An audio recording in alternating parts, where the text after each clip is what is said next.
berbisnis di jam kerja. Jangan-jangan Allah cabut rezekinya. Jangan-jangan teman-teman bingung nih, uang saya kemana sih dalam kerja? Jangan-jangan Allah cabut keberkahannya gitu. Teman-teman bisa sakit. Bismillahirrahmanirrahim. Oke, bismillahirrahmanirrahim. Assalamualaikum warahmatullahi wabarakatuh. Kali ini kita akan membahas bagaimana sih sebenarnya cara datangnya uang itu. Jadi yang pertama kita yang bahas adalah soal mindset ya. Jadi uang itu ada yang orang mempunyai mindset positif. Jadi uang itu sebagai sarana keberkahan, sarana berbagi untuk orang lain. Jadi misalkan dia bisa bersedekah kepada panti asuhan, anak yatim, dan orang-orang yang kurang beruntung. Yang kedua adalah orang yang mempunyai mindset uang adalah sesuatu yang mengerikan. Jadi uang adalah sumber kejahatan, uang adalah sumber keributan ya. Seperti itu gitu. Jadi mindset di awal harus benar dulu soal uang ya teman-teman. Jadi kalau kita sebaiknya sebagai manusia punya mindset yang positif soal uang. Jadi uang adalah sumber keberkahan gitu. Bagaimana uang itu bisa berkah. Selanjutnya langsung saja kita akan bahas sebenarnya ada 3 cara teman-teman. Cara datang yang pertama adalah dengan bekerja, yang kedua dengan berbisnis, yang ketiga dengan berinvestasi. Kita bahas yang pertama dulu ya teman-teman. Jadi yang bekerja. Jadi bekerja sendiri adalah menukar waktu kita, tenaga kita, ilmu kita, jaringan network kita, dan leadership kita dengan uang. Jadi kita bekerja di perusahaan dan kita mendapat gaji. Di sini teman-teman sebagai profesional tuh nggak main-main ya. Jika serius ya teman-teman sebagai profesional, kalau serius itu bisa sampai level top level ya. Dan di sini saya punya data bahwa Pak Hasnul Suhaimi CEO XL gajinya kira-kira 4,8 M per tahun ya dia dapat gaji gitu. Itu luar biasa gede banget. Bisnis level bisnis aja tidak bisa sampai segitu gitu sama investasi. Jadi teman-teman jika teman-teman sebagai profesional ada kesempatan untuk itu ya. Jadi bisa sampai selevel Pak Hasnul Suhaimi ini dia bisa gaji kira-kira 4,8 M per tahun. Yang kedua ternyata setelah saya cari ternyata yang bekerja juga ada yang gede banget teman-teman. Jadi itu di Indonesia levelnya miliar Pak Hasnul. Nah di luar negeri ada David M. Zaslav ya, CEO Discovery Inc. Dia dapat uang gaji itu 1,8 triliun ya per tahun. Itu luar biasa banget, gede banget ya. Perusahaan mana yang bisa kayak gitu? Mungkin perusahaan-perusahaan di Indonesia belum bisa seperti dia ya gajinya. Jadi semua orang punya spesifikasi khusus. Jadi teman-teman yang sebagai profesional tidak usah putus asa. Jadi ada untuk mendapat uang yang besar juga dengan fokus kepada pekerjaannya juga akan bisa besar seperti itu. Karena tadi yang penting teman-teman waktunya disepakati dengan serius. Jadi bekerja akadnya bagaimana gitu. Jadi akad bekerja 8 jam ya teman-teman, kerja maksimal 8 jam. KPI-nya apa ya dipenuhi. Yang kedua adalah tenaga ya, tenaganya dikerahkan semaksimal mungkin untuk teman-teman bekerja di perusahaan yang teman-teman bekerja sekarang. Bagaimanapun teman-teman yang bekerja ini mendapat rezeki dari perusahaan ya, dan perusahaan mendapat rezeki dari konsumen. Jadi bekerjalah dengan baik semaksimal mungkin. Insya Allah hasil tidak akan pernah bohong teman-teman. Teman-teman yang bisa akadnya itu sesuai perusahaan, bekerja sesuai jam kerja, terus juga tenaganya untuk sepenuhnya untuk perusahaan, ilmunya juga dipakai, networkingnya dipakai juga untuk perusahaan, dan leadershipnya dipakai dalam perusahaan. Insya Allah teman-teman akan bisa nyampe ke level Pak Hasnul Suhaimi ini. Asal fokus ya, difokus dalam bekerja. Yang kedua, ya memang kalau teman-teman udah levelnya berbeda ya internasional ya mungkin teman-teman tidak menutup kemungkinan ya David M. Zaslav ini bisa punya 1,8 T per tahun ya. Tidak ada yang tidak mungkin teman-teman. Jadi bermimpi itu gratis. Yang kedua, ketika teman-teman pengen bekerja juga ada cara lain sebenarnya supaya teman-teman dapat pendapatan yang lain. Jadi di sini saya bahas bagaimana teman-teman bisa dapat pendapatan bekerja sambil berbisnis ya. Jadi di sini saya punya studi kasus gitu. Jadi misalkan teman-teman berprofesi sebagai driver yang gajinya 2 juta per bulan. Terus teman-teman ingin dapat tambahan, gimana caranya? Nah, salah satu caranya adalah misalkan teman-teman punya usaha jual pulsa dengan profit 1 juta per bulan yang usahanya dilakukan di luar jam kerja. Ini penting ya. Kenapa saya di luar jam kerja ya gitu teman-teman. Karena memang teman-teman dalam kerja itu akadnya adalah jam kerja. Jadi jam kerja teman-teman dibeli oleh perusahaan gitu. Saya punya banyak teman yang memang profesional gitu. Jadi dia bekerja di jam kerja, dia bekerja gitu. Dia nggak ada nyambi-nyambi segala macam gitu. Akhirnya hartanya berkah gitu karena dia mematuhi akad gitu. Nah, teman-teman hati-hati ketika teman-teman yang sekarang statusnya masih bekerja kepada perusahaan, hati-hati ketika teman-teman berbisnis di jam kerja. Jangan-jangan Allah cabut rezekinya. Jangan-jangan teman-teman bingung, uang saya kemana sih dalam kerja? Jangan-jangan Allah cabut keberkahannya gitu. Teman-teman bisa sakit, atau uang hilang, dan segala macam. Saya juga punya kasus teman saya seperti itu gitu. Jadi selain teman saya yang tadi karirnya melesat dari perusahaan baru lulus masuk perusahaan yang biasa aja, terus perusahaan yang menengah, terus level nasional dan multinasional. Nah, orang yang seperti itu dia bisanya profesional gitu. Dia bekerja di dalam jam kerja, dia bekerja dan dia tidak melakukan hal lain, dan otaknya, jiwanya itu di jam kerja hanya untuk perusahaan gitu. Terus yang kedua adalah tadi teman-teman. Jadi usaha itu dirintis di luar jam kerja. Jadi misalkan mau jual pulsa ya dia di luar jam kerja gitu. Misalkan jam kerjanya itu jam 8 pagi sampai jam 5 sore. Jadi dia bisa jual pulsa tuh misalkan jam 6 sampai jam 7.30. Yang kedua jam 6 malam sampai jam 9 malam. Jadi tetap memenuhi dua-dua kewajiban gitu. Jadi sebagai pekerja iya, usaha juga iya gitu. Jadi insya Allah hartanya berkah dibanding teman-teman mengambil keputusan untuk berbisnis dalam jam kerja. Itu bisa jadi Allah akan marah gitu teman-teman. Jadi bisa jadi dua-duanya dicabut gitu. Pertama rezeki dari bekerja dicabut, bisnis dicabut gitu. Karena kerja nggak fokus nih karena bisnis jam kerja, dan bisnis jam kerja bisnis juga nggak fokus gitu karena teman-teman terbagi dua gitu. Nggak ada, jarang orang yang berhasil bisa melakukan dalam satu waktu itu dua hal gitu. Terus yang kedua adalah bekerja sambil berinvestasi gitu. Jadi di sini studi kasusnya adalah tadi sama seorang pegawai berprofesi sebagai driver, gajinya 2 juta per bulan. Nah, dari gaji 2 juta per bulan ini dia nabung.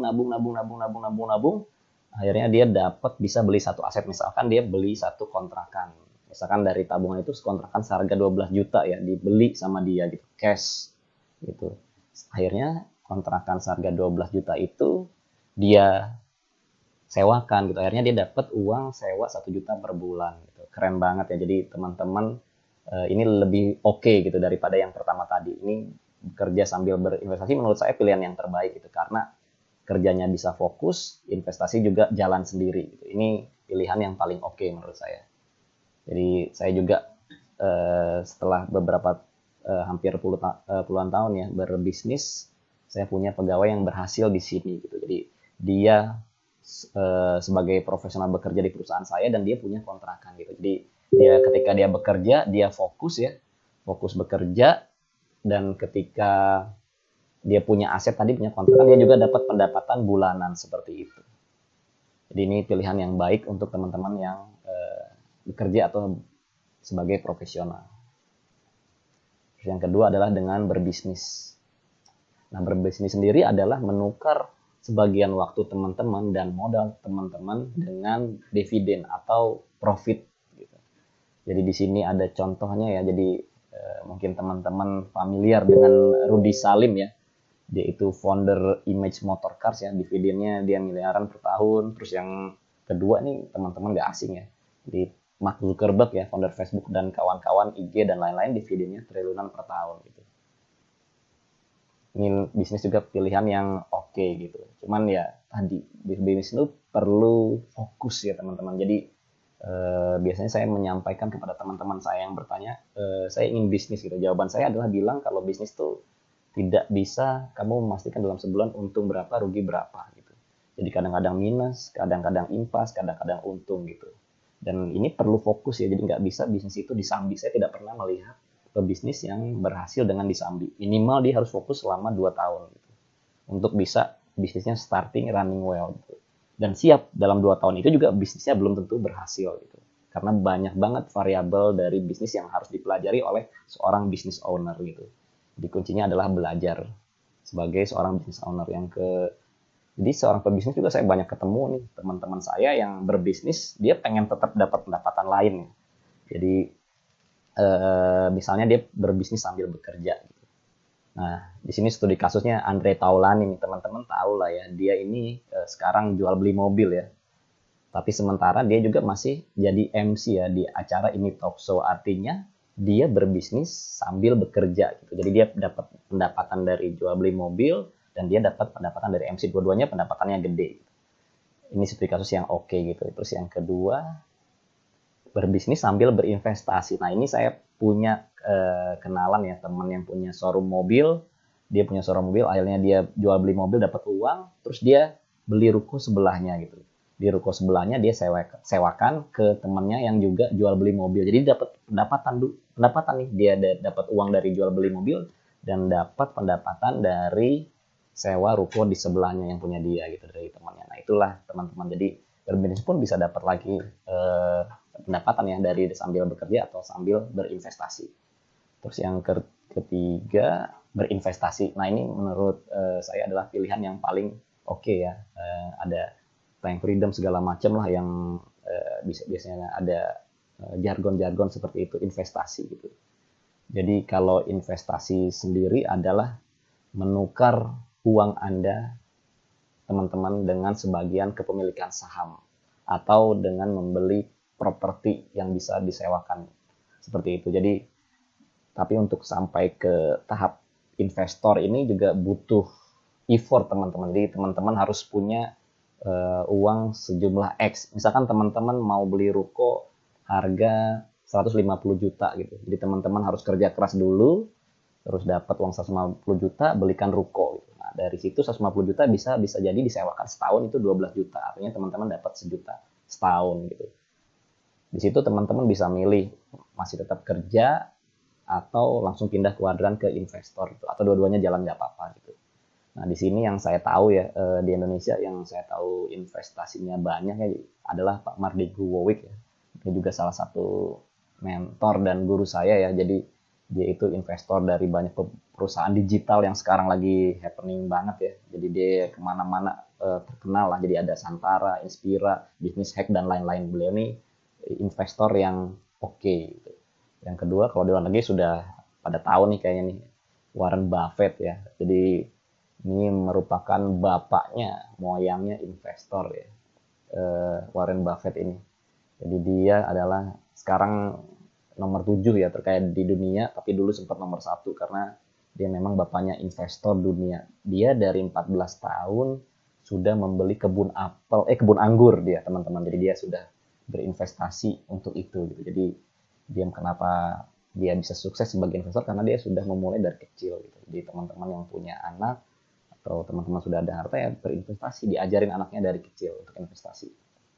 Nah, ini teman-teman pasti nggak akan jarang yang menyangka hal ini, bahwa investor pun kadang-kadang masih pengen dapat tambahan gitu atau pendapatan tambahan. Nah, di sini investor pun kadang-kadang dia sambil berinvestasinya sambil bekerja gitu. Nah, studi kasusnya adalah saya punya teman yang punya banyak ruko, rumah dan tanah yang disewakan per tahun, teman-teman. Banyak asetnya di mana-mana. Tapi dia juga ternyata jadi tenaga expert properti di sebuah perusahaan konsultan properti. Seperti itu. Dan gajinya besar gitu. Jadi dia pengen dapat double income. Dia dari investor sewa asetnya, dan dia dapat uang cash dari dia sebagai konsultan expert di konsultan properti. Gitu ya. Itu jarang memangnya seperti itu. Memang orangnya tipikal pekerja keras. Yang kedua, berbisnis sambil berinvestasi, teman-teman. Jadi di sini contoh kasusnya adalah Om Sandiaga ya. Ini salah satu role model saya juga ya. Beliau ini luar biasa. Seorang Muslim, rajin sholat duha, karir politiknya oke, jarang berita miring, dengan keluarganya juga bagus ya. Jadi dia ini juga seorang investor ya. Jadi punya PT investor ya seperti Warren Buffett. Kalau Warren Buffett Berkshire Hathaway, kalau Sandiaga Uno Saratoga Capital, seperti itu. Tapi dia juga punya bisnis lain gitu. Dia jadi bisnis di Indomobil ya, kalau nggak salah dia Nissan tuh, makanya mobilnya Nissan tuh sama Om Deddy waktu itu ya, jadi viral gitu. Oke, jadi segitu saja teman-teman sharing dari saya ya. Semoga teman-teman bisa tercerahkan ya, bahwa ternyata uang itu bisa datang dari bekerja, berbisnis, berinvestasi, atau kolaborasi dari ketiganya gitu. Semoga ilmu ini bermanfaat buat teman-teman dan teman-teman bisa memanfaatkan uangnya untuk di jalan kebaikan ya. Jadi entah teman-teman bisa bersedekah, berinfak, berzakat gitu. Seperti itu. Itu saja dari saya. Terima kasih atas waktunya sudah menyimak konten saya. Wassalamualaikum warahmatullahi wabarakatuh. Subhanakallahumma wa bihamdika asyhadu an la ilaha illa anta astaghfiruka wa atubu ilaik.